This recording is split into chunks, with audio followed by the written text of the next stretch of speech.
Nancy Cohen teaches about trusting the Lord. And she gives this amazing testimony of how the Lord could even keep a car going without filling up gas and petrol into a car.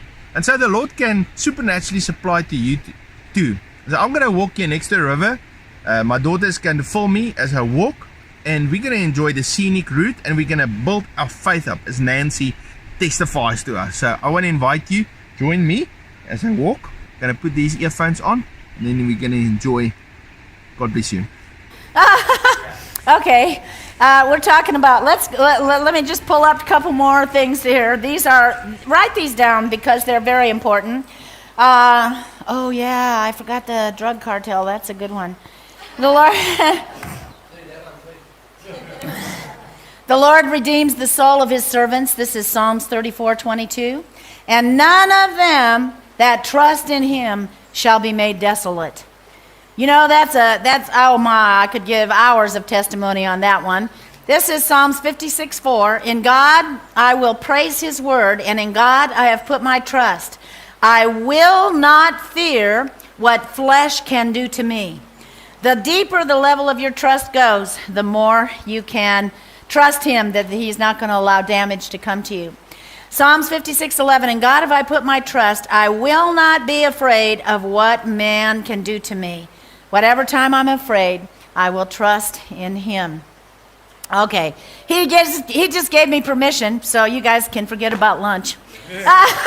Just saying. One of the ways that the Lord makes divine provision is it's called materializing or multiplying food. So I told the story about the multiplication of the food with the football guys. One that I didn't tell you was, at that time I was a realtor. I actually had 3 big businesses, and one of them was real estate.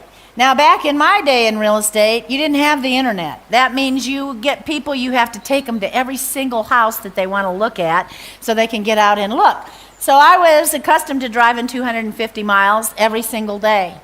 For 6 months during that time, I drove 250 miles a day, every day, and I never put an ounce of gas in my car.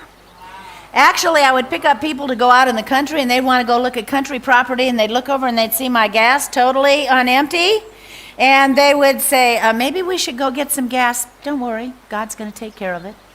So for 6 months, I drove my car without putting an ounce of gas in it.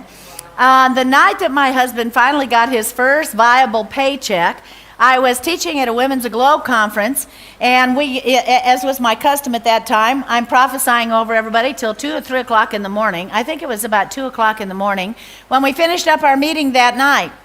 I started up my car, I drove out into the middle of the highway, and my car went flat dead. Now, the interesting thing was, the Lord didn't leave me desolate. He caused 3 big angels to come and push my car uphill through 2 different subdivisions and push it straight to a dead stop in front of the only gas pump still open in the city. And when it stopped in front of there, I thought, Lord, when you're going to leave us desolate, you really, really mean it. So the issue is when we come to put our trust in him, those kinds of things are going to begin to happen to you all. He actually can provide for you abundantly above all that you can know or understand or comprehend.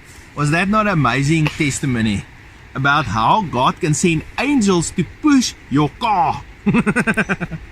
I think it's amazing. So, I hope you're blessed with this series.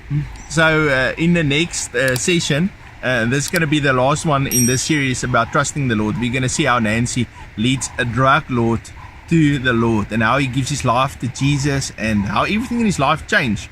And if the Lord can lead that drug lord to Jesus, he can lead your son and your daughter and your mother and your father and your spouse to the Lord. You just have to trust the Lord. So it's going to bless you. So please hit that subscribe button and hit the playlist, and you can listen this with me. God bless you.